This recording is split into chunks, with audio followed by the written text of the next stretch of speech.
To conclude his distinguished career, legendary Australian herbalist Dennis Stewart will present his final course, a professional extension in herbal medicine. Commencing on the 23rd of November 2019, this 12-day intensive course will be held over a period of 12 months on the New South Wales Central Coast. This will be your last opportunity to participate in detailed learning with Dennis, covering relevant, effective herbal prescriptions to treat an expansive range of conditions. For more information and to register, please go to lakespa.com.au.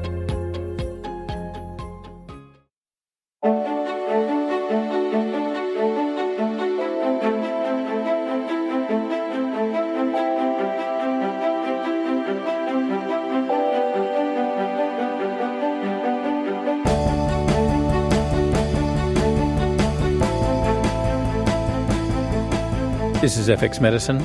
I'm Andrew Whitfield Cook. And joining me in the studio himself today is Paul Keogh. During 12 years of full-time naturopathic practice commencing in 1987, Paul developed a unique clinical approach synergising the pharmacological and energetic effects of Western and Chinese herbal medicines.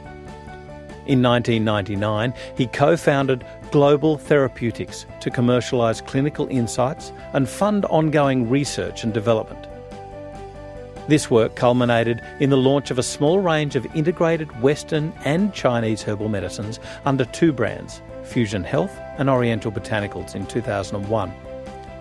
Paul has extensive knowledge of herbal medicines on both a technical and practical level, ranging from sourcing, extraction, and including clinical applications. Welcome to FX Medicine, Paul. Thank you, Andrew. Now, Paul, we're going to be talking about something that A, is dear to my heart, and that's herbal medicine, and B, confuses the hell out of me, and that's Chinese herbal medicine. So, see if I can help demystify that. Well, I need to let our listeners know that you are the one who saved my mind. You saved my ethics of herbal medicine, if you like, because I was going down the standardised is the way to go herbal medicine, and I do find that is clinically relevant to a point, but I don't find that they are quote-unquote actives. They may be more important as markers, but you were the one who saved me from going down that very pharmacological road. And I think it was Dennis Stewart who might have said the words, just because, what is it? A good red wine is not defined by how much resveratrol there is in it. That would have been Dennis, I'm sure. That would have been Dennis, I'm sure. It had to relate to wine or beer.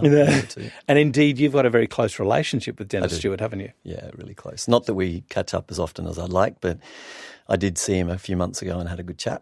Well, let's go back down that road, because you have, as I said, extensive knowledge.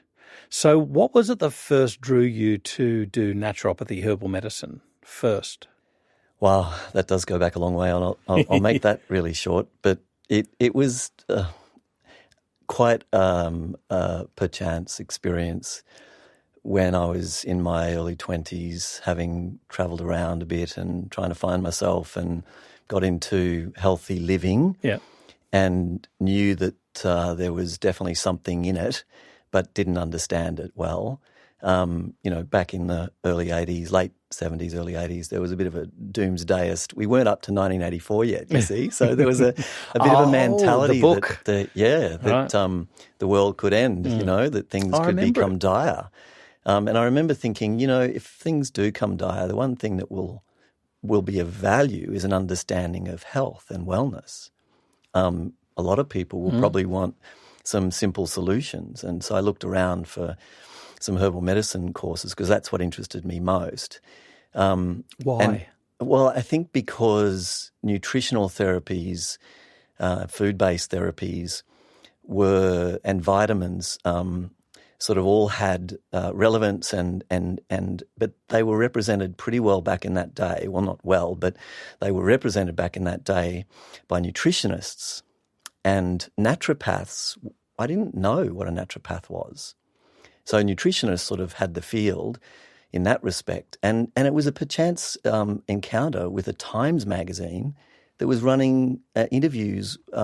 Simon Schott and Dennis Stewart and a number of other leading lights in the day were interviewed in this Times magazine, Australian version, I think. And, wow. And I just rang them all up, Dorothy Hall as well. I just rang them all up to have a chat, and they all took my call. And I got to talk to them individually and just go, well, what are you doing? What is this about? And the person I settled on to study with was Dennis Stewart. So I headed from Brisbane down to the Central Coast and lived in a caravan and started studying with him, which was, certain evenings he'd run courses, and then the weekends, and he'd do workshops, and then he'd have these assignments to do. And it's worthwhile explaining a little bit about the mentality of that middle to late 80s. I mean, this really was the end of the Cold War.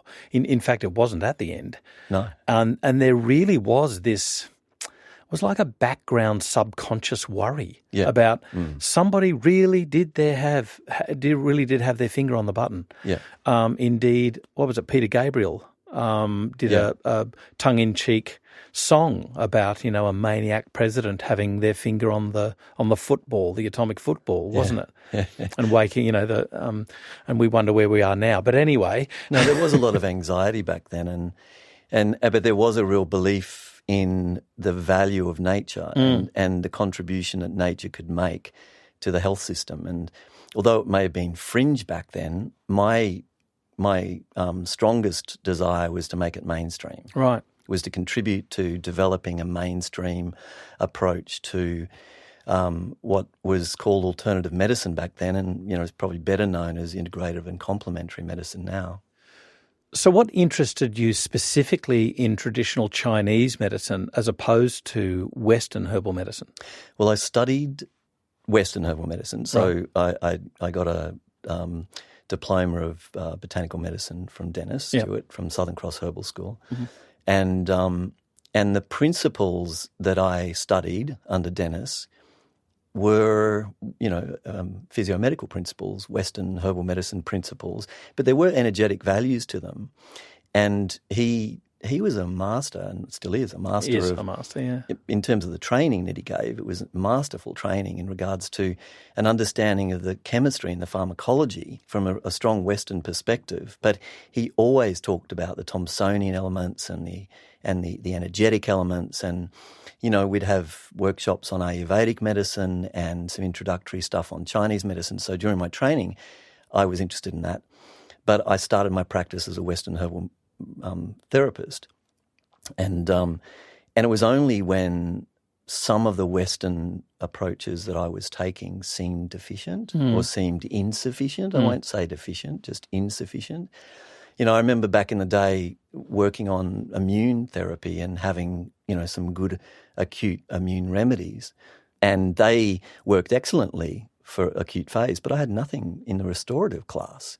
And I didn't even know what that meant, like restorative therapy for an immune system. Like, what?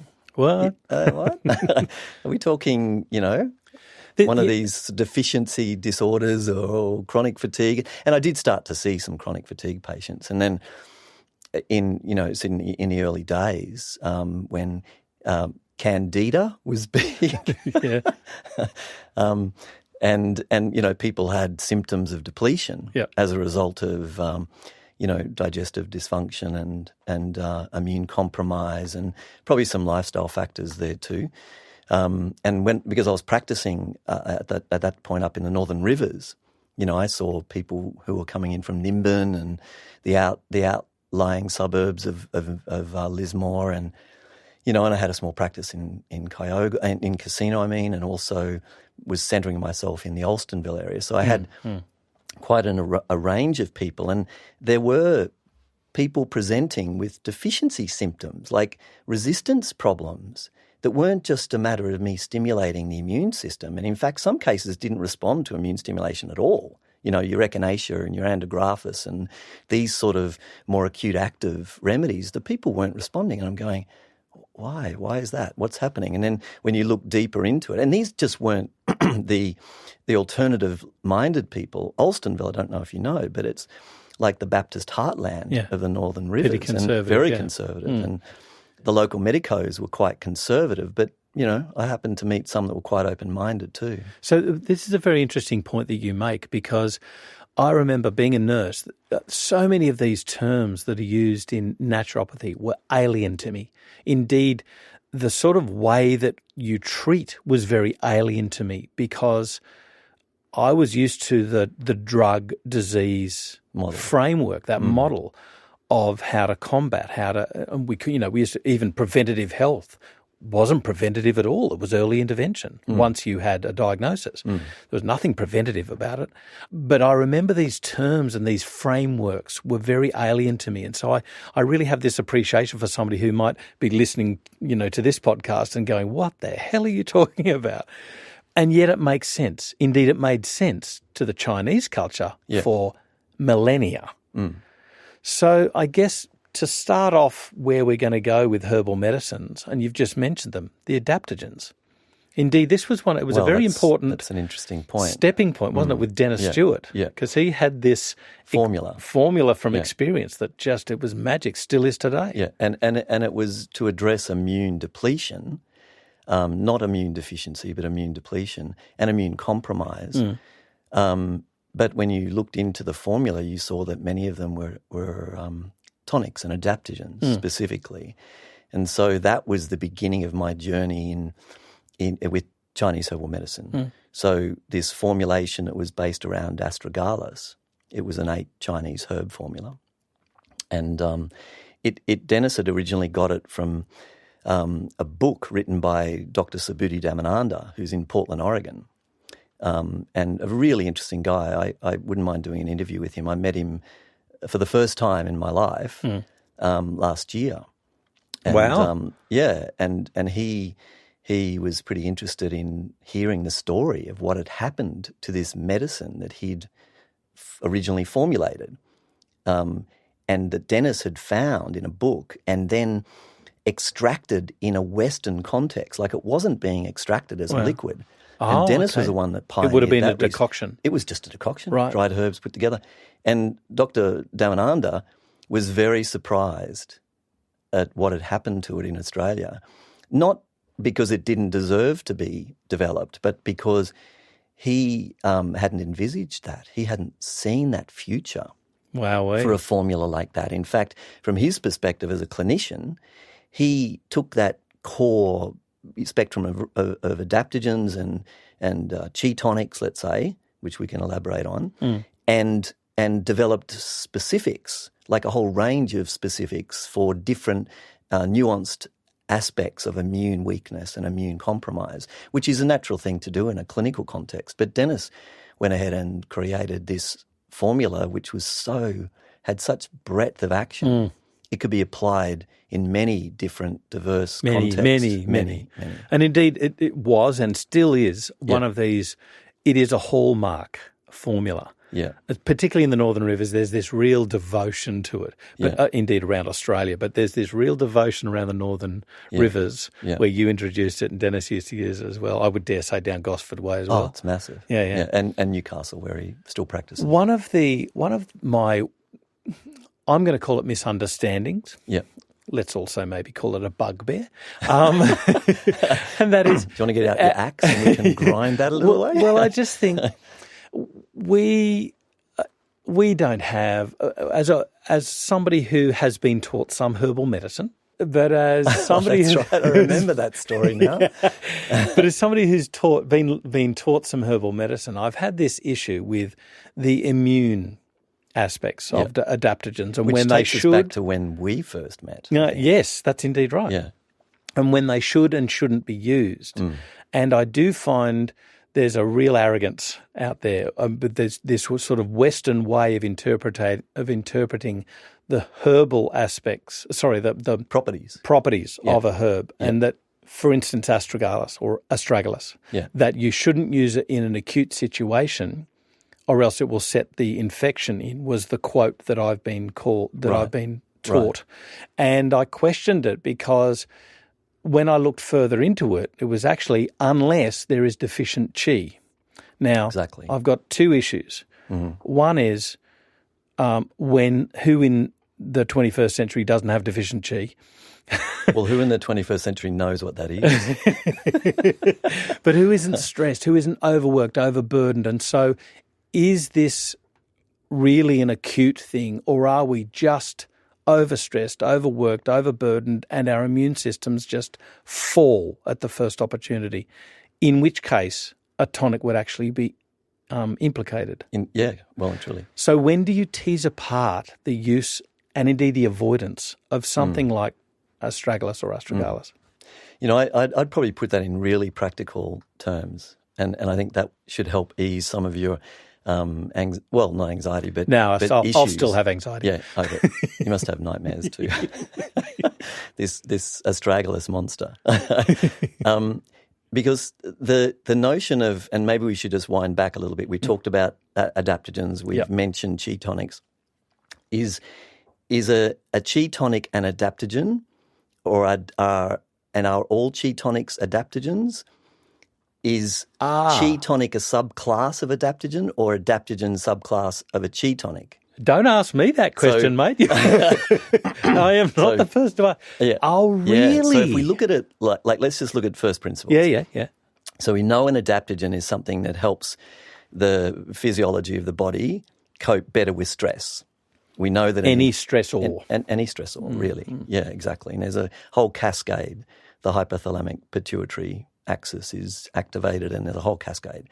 Now, when you overlay, and a chi tonic is something that supports the healthy propagation of chi, and chi is vital energy. Right. And it's not ATP, it's not cellular energy, it's the essence of what is born of the kinetic relationship between the opposing or dualistic forces in nature. Yeah?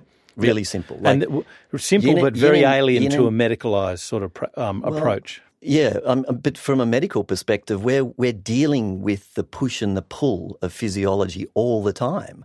I mean, you just got to look at the autonomic nervous system and understand, like in terms of stress, exactly how much we're in this tidal flux from, day to day to day, and we're constantly correcting and rebalancing. And more these days, we're told to get into practices that help to calm the mind, and mindfulness practices that help reduce the flux and the peaks and the troughs of our nervous system response, or our physiological responses to things, because extremes are exhausting. Yeah. Extremes are exhausting. And in fact, low lows are as bad as high highs in that sense. So adaptogens help even it out, right? So an adaptogen will help your body respond to a stressor more efficiently and effectively, and recover, as it were,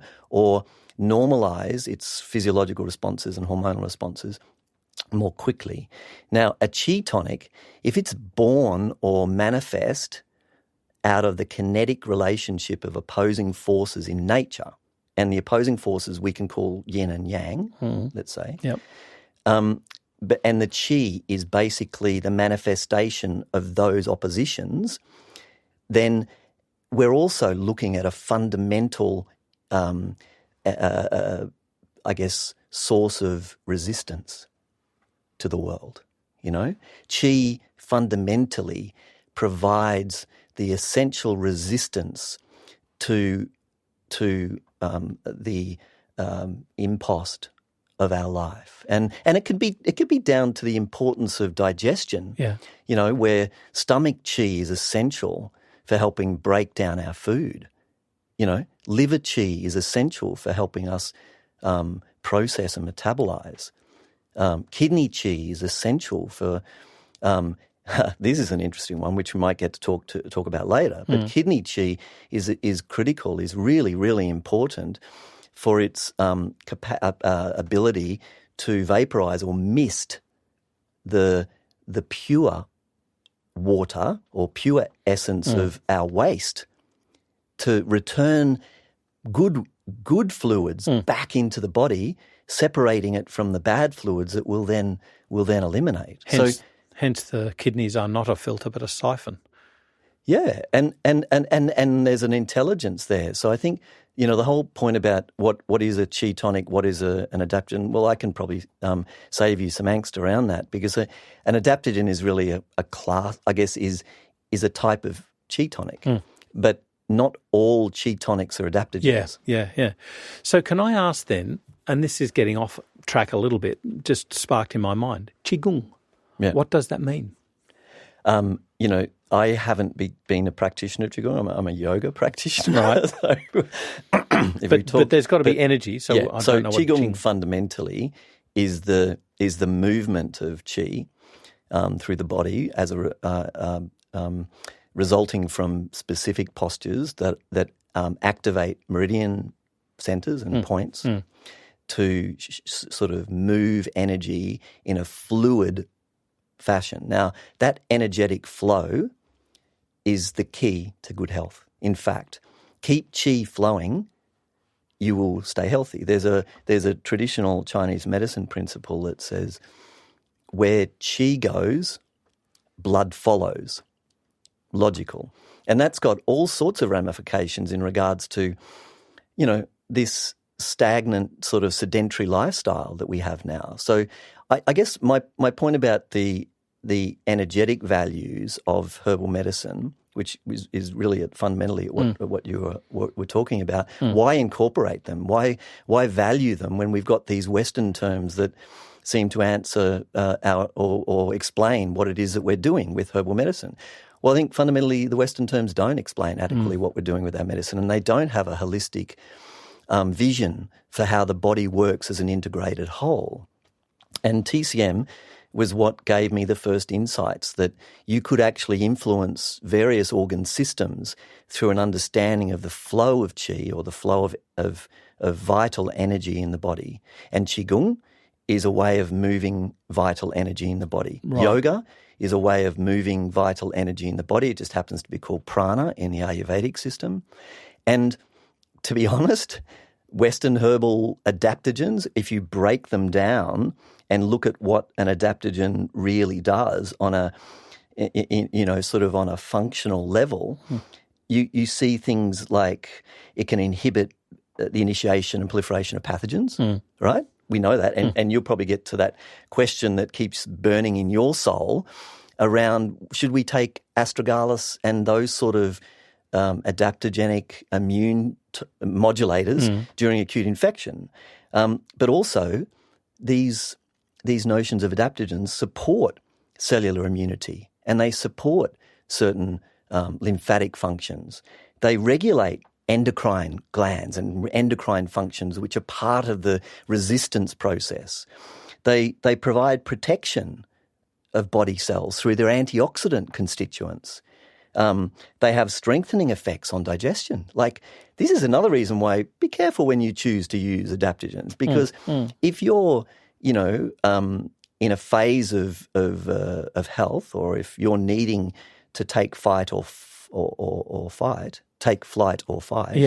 you don't want to be bothering yourself with digestion. You just really want to get going. So choose your adaptogen wisely in that sense, because you don't want to be using adaptogens that have, say, a lot of splenic activity from a TCM perspective, or stomach and spleen activity, because they're the balancing or the regulating organ systems for digestion.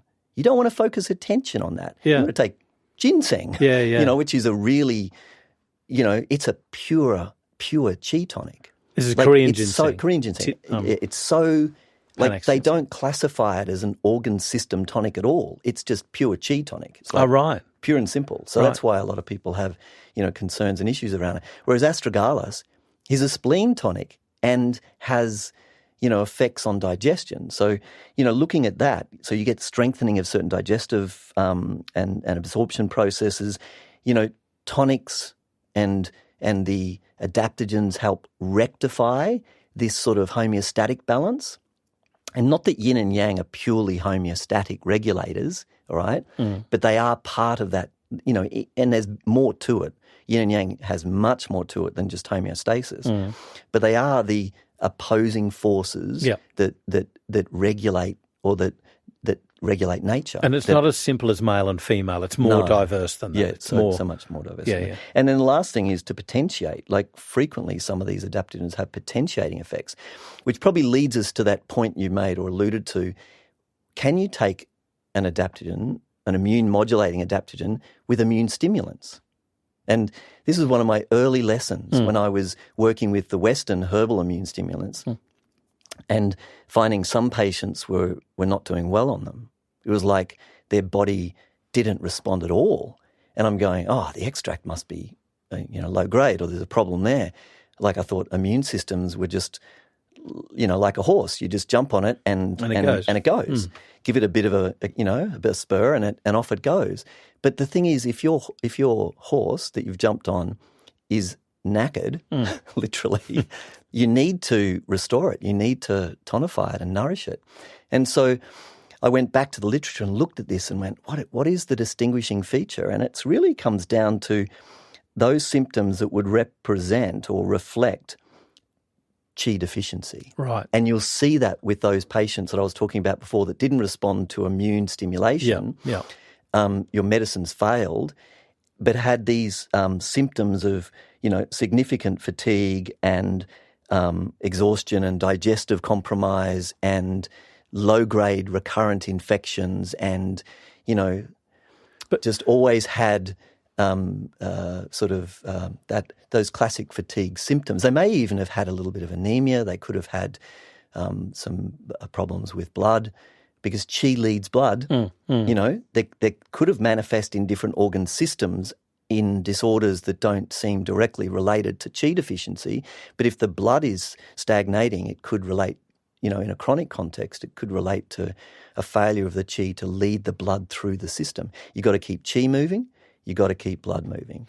Now, I've got to say, so 2 points here. One is when you said they weren't working for these patients, they didn't necessarily, quote unquote, set the infection in. They just didn't work very well. They required a different approach. Yeah, they just didn't work at all. And that's what I mean. We don't have to be sort of overly evangelizing around or sort of fundamentalist around what these qi tonics do and their strict contraindication during acute infections. Because if you identify the symptoms of qi deficiency in your patient or, in your client, then they need tonification, they need adaptogenicity, and they probably should be on those herbs that have, and this is the other thing around adaptogens and immune, and adaptogens are different classes, and so are qi tonics. Yeah. So they need the immune modulating adaptogens, which will invariably have qi tonifying effects, and they probably should be on them all the time. When and if an acute infection manifests, you then just ease it back, tweak the balance, ease it back, introduce the acute immune stimulants, and you've just answered a massive question. So astragalus is not necessarily quote unquote contraindicated, but you should be using the appropriate herb for the patient's needs, whether it be a tonifying herb or a qi tonic. Yeah, exactly, and that's where Chinese medicine has excelled. And it's more about not that it's a contraindication as such, but the importance is that we look at need. Yeah. And if someone doesn't need a qi tonic, then by giving a qi tonic, this is the way I've conceptualized it, by giving a qi tonic during an acute infection to a patient who doesn't need a qi tonic because they're strong and they've got resistance, the only value that will have energetically is to the bug, because qi tonics are indiscriminate in respect to their tonification. They will tonify the body or they will tonify the bug. Right. So and that's this your is only where warning. This is where the perception of contraindication comes in. It's not a real contraindication. It's just be aware of what your patient's needs are. Yeah. And if the patient has fundamental reserves that you can harness through immune stimulant herbs, then harness those. That will be to the benefit of the patient and the detriment of the infecting pathogen. Yeah.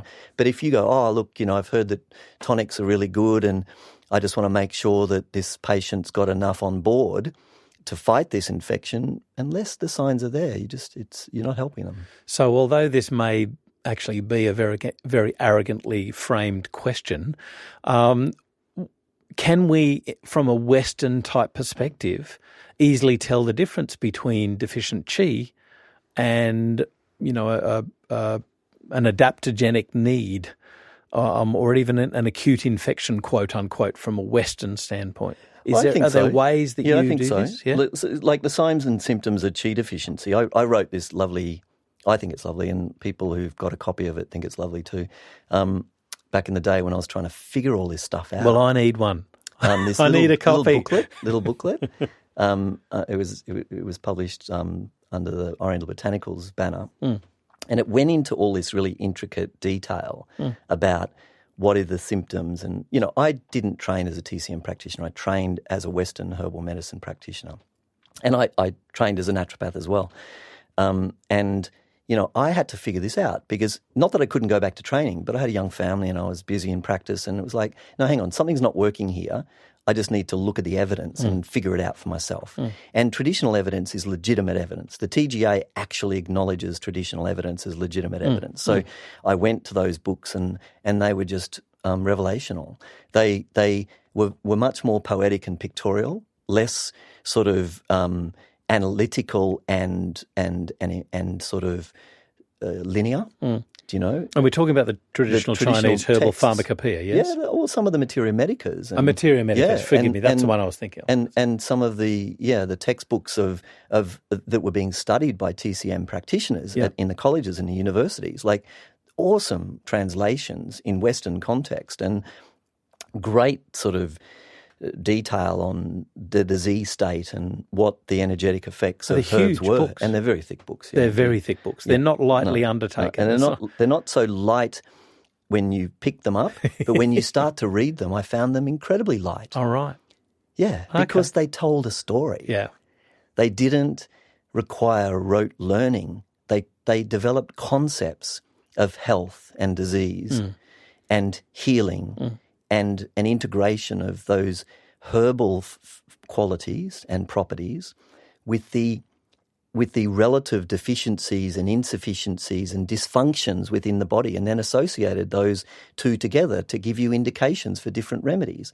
So the simple answer on in terms of the signs and symptoms of chi deficiency, I mean, it really does depend on the organ meridian system that's affected, but fundamentally it's a lack of energy, it's dizziness, it's blurred vision, shortness of breath, sweating, with little exertion. Do you know, like those cases that will present and they'll sweat with little exertion? They're depleted.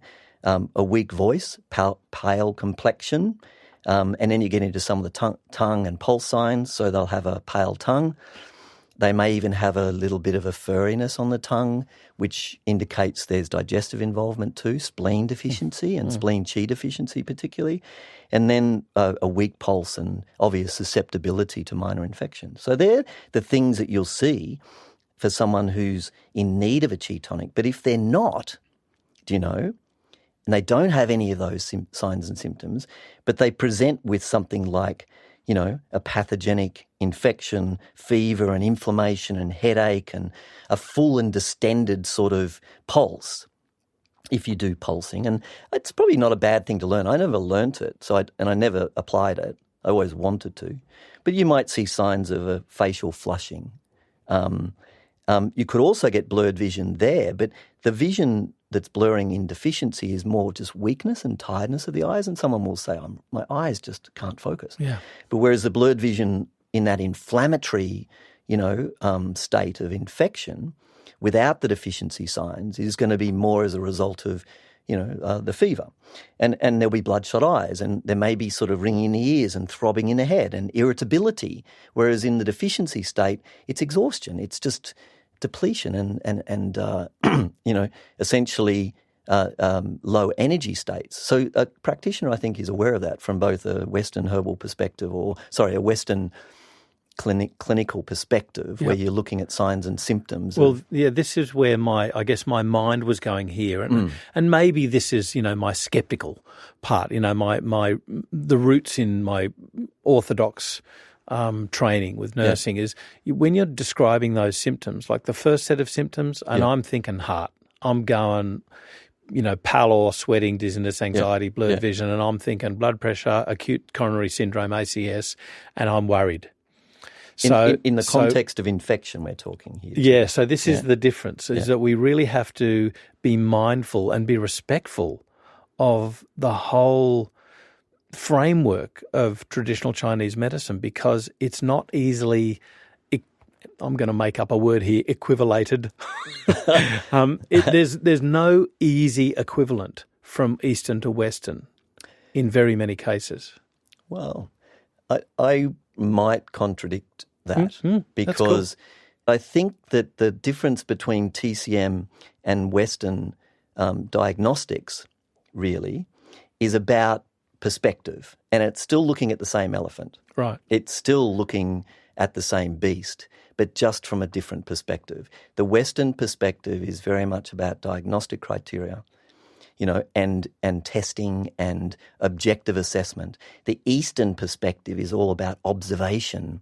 It's about character. It's about nuanced variances in personal experience and emotional states. And that's not all mumbo jumbo. That's the practitioner interfacing between nature, as it were, or interpreting the signs and symptoms of nature for a patient, for their patient who can't come to terms with those, who can't deal with them, and who doesn't know what to do to resolve them. So they go to an Eastern practitioner, let's say, to interpret it in the context of that paradigm. But when I investigated the interpretation of the paradigm relative to a disease state from an Eastern perspective, and then looked at it from the Western, symptomatic perspective, because I was trained as a medical herbalist, and it was very symptomatic, like really just symptom, and you associated the botanicals with the symptoms. That was the other area I felt was deficient in my training. Not deficient, but I wanted to explore more. I had a passion to explore more, was this real interpretation of what was on the inside, what was really giving rise to those symptoms. And that's where an understanding of the energetic relationship of organ systems and tissues to the symptomatic manifestations of disease gave me the bridge. So I don't think it's alien. There's a bridge, and the bridge is more and more being articulated in Western language, in ways that can be understood. And maybe I've contributed a little bit to that by demystifying some of those notions of qi and yin and yang. But if you sit down and look at those with a Western mind, seriously, I want to take you on a journey. Yeah.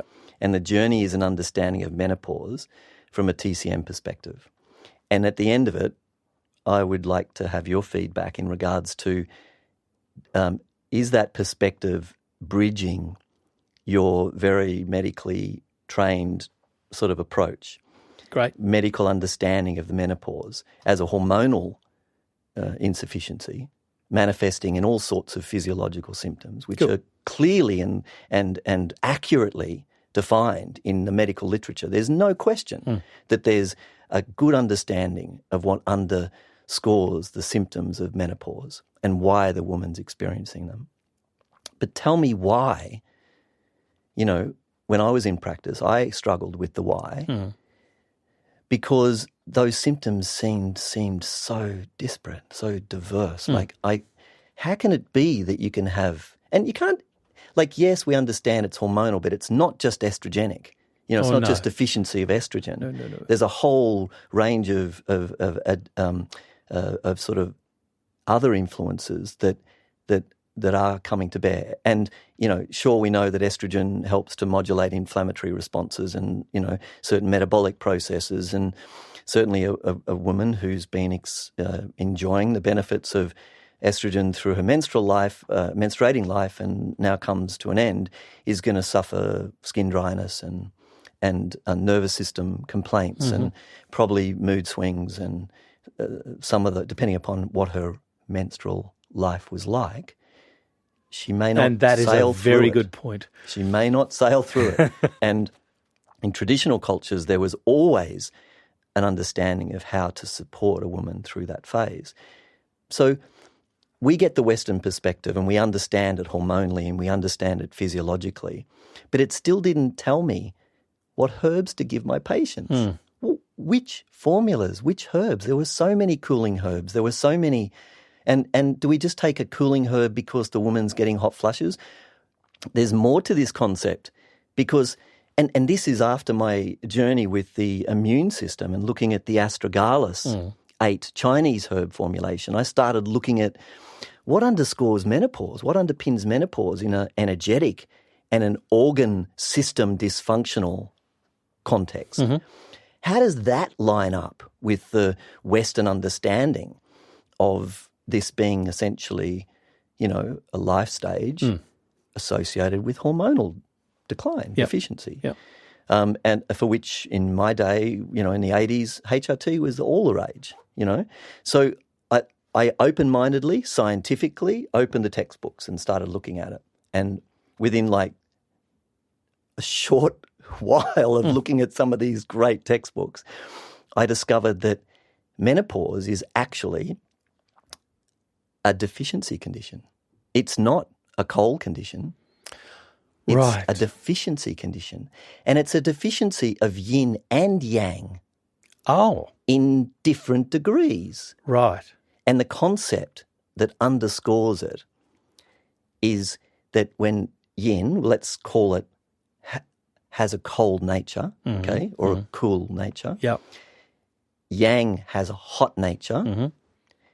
When there's deficiency of both yin and yang. So it's a swinging effect. Well, I'll get to that, but the deficiency is of both in different degrees. Right. But the reality is that yin is the more material, energetic quality of the body, the substantial, the condensed, the more physical. Yang is a little bit more ethereal. It also tends to be expansive. It also tends to rise, and yin will condense. So if there's deficiency of yin, there's nothing to anchor yang. So therefore, the hot flush comes up from your boots. It does. The yang, as an energetic quality, rises, and with it comes heat. And it's not the heat of inflammation and infection, it's the heat of deficiency. Right. And it's this notion of deficient heat which is the underpinning of the Chinese energetic, the TCM energetic concept of menopause. But the other big thing around it, that around menopause and TCM, I discovered was that for yin and yang to have to be replenished, particularly yang, because yin essentially, because it's very condensed, yin has presence in all organ systems. There's no cellular presence in an organ if there's no yin. So yin is there, and there's qi there. There's vital energy there that helps drive the functional processes of that tissue or that organ system. And there's yin because there's substance, okay? The cells have substance. Right. But the yang is supplied by the kidney organ meridian system.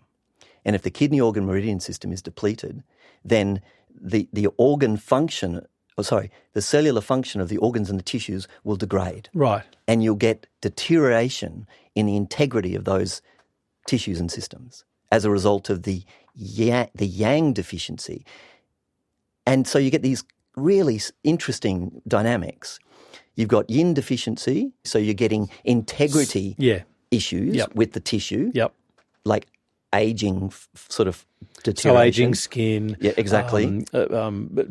Dry vaginal walls, that sort of skin integrity. Exactly. Even cardiovascular issues, I would imagine. Yep, bone density turnover, issues. density issues. Memory issues. Hormone production, because endocrine systems have a big need for functional tissue. The tissue has to be integral, otherwise the hormones can't be produced. And then you've got the deficiency of yang as well, which is the functional impetus to that potential within the organ system that yin holds. Right. Yin holds the potential within a tissue or an organ system. Yang drives the functional expression. You've got deficiency in both. So then you've got things like the expression of sleeplessness, anxiety, the hot flushes. Is that where we're leading? Is that where you're... Exactly. The really exciting part about this, that I got really excited about, and I still do, it sends shivers up my spine, when I realised what was at the heart of it, it's kidney organ meridian dysfunction, kidney energy deficiency, because I looked up what the kidney organ meridian system governs, and it's just mind-blowing. Do you want me to read it to you? Sure, please do. I've actually got it written down here. So when I was looking at the yin and yang, okay, and the fact that yang comes from the kidney organ meridian system, and it drives the functional expression of the organs or the tissues, and yin holds the integrity of those organs and tissues. Yep. And I found that kidney organ meridian system stores, and or not stores, but distributes yang to all tissues and organ systems in the body. Yep. And then I looked at what the kidney organ meridian system governs. It's mind-blowing. The kidney organ meridian system governs, of course, the physical kidney, but as well the adrenal glands, the ovaries, the testes, the brain, the spinal cord, the skeletal structures. Oh, my God. And especially the lumbar and lower back regions. Vertebral the teeth, collapse. Wow. The teeth, the sphincters, anal, bladder, sphincters. Yeah, bladder, yeah. The urethra, the inner ear, as well as fluid balance. Yeah. The hormones and other substances produced by the adrenals and the gonads, and this is coming into more of the Western physiological approach. Yeah, but if you just look at it from a TCM perspective, that list of organs and that list of tissues, what do they correspond to? That's amazing. And when that penny dropped, I saw that would have been more like a sledgehammer. Oh, that was massive. I was in practice and I went, oh my God. Wowee. From an energetic perspective, menopause is a kidney deficiency disorder. Right. It is also, of course, a deficiency of the regulating energies, which are yin and yang, and the consequences of that systemically, but most particularly in the organ, affecting the organ systems that the kidney organ meridian system governs. That was an amazing list. They're all of the tissues and the organ systems that are affected in the menopause. Yeah. All of them. What I think is really interesting is, from a Western medical perspective, they've tried to look at, for instance, acupuncture. Yeah. And they thought, it'll just be working on the opiate system, on the endorphin system. Well, actually, no, because you can't knock it out with naloxone.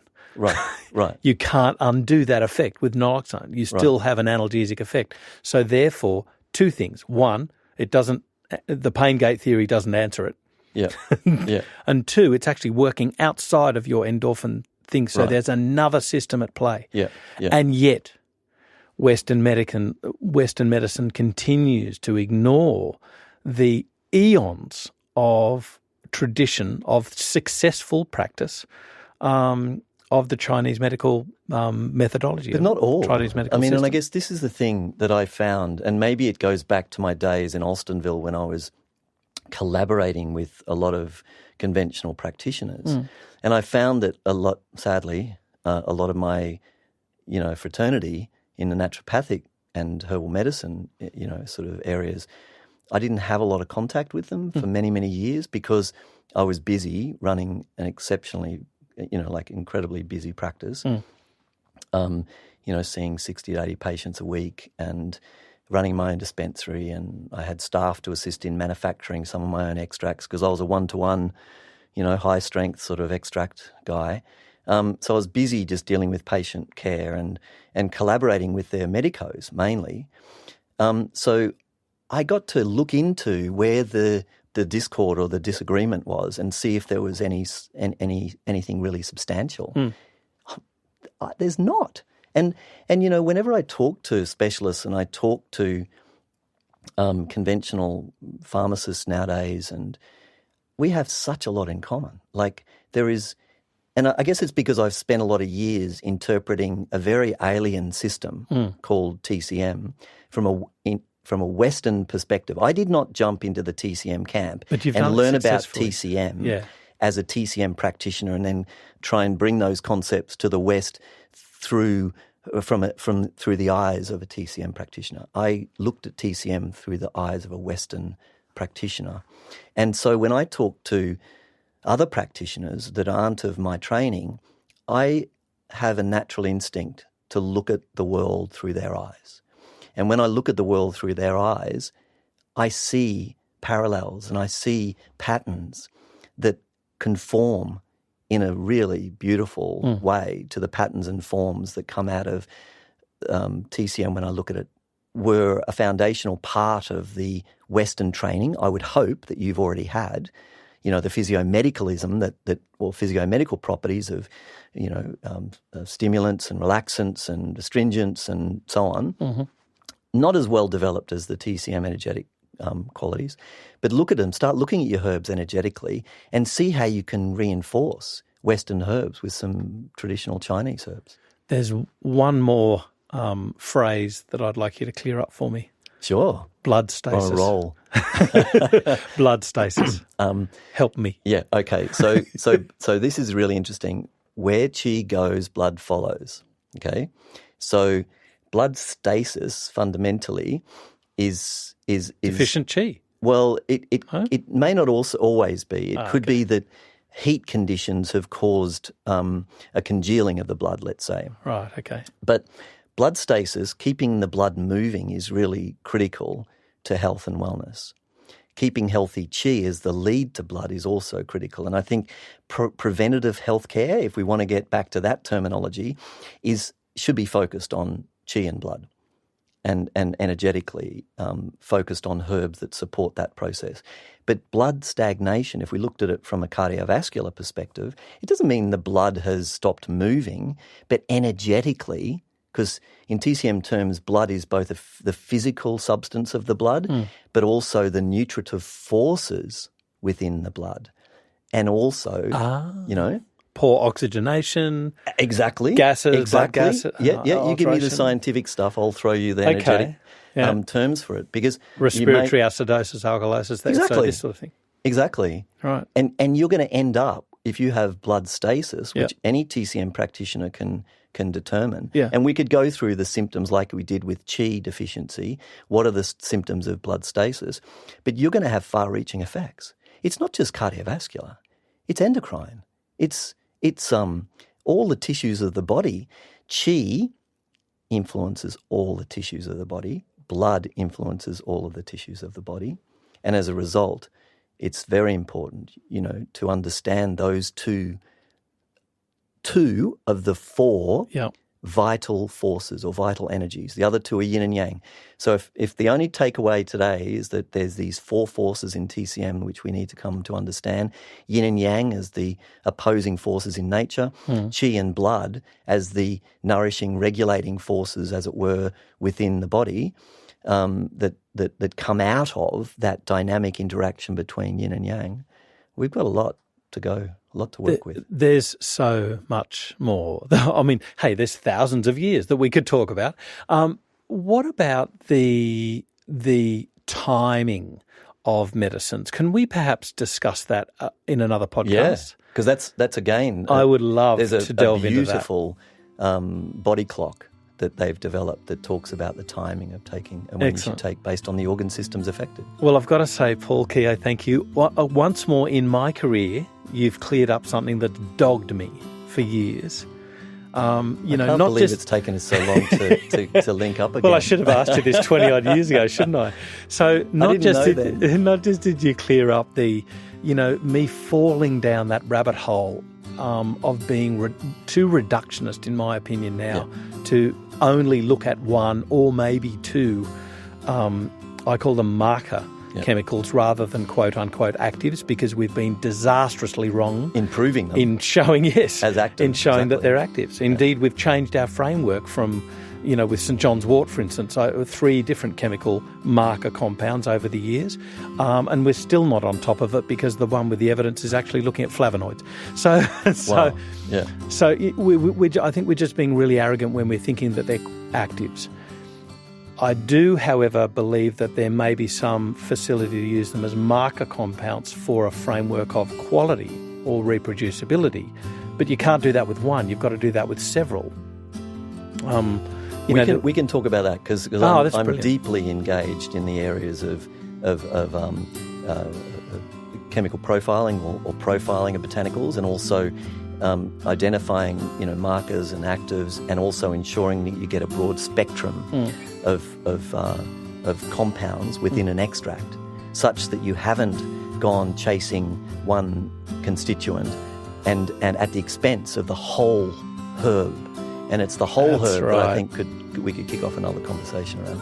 Paul Keogh, thank you so much for joining me at FX Medicine today. Thanks for inviting me. This is FX Medicine, and I'm Andrew Whitfield Cook.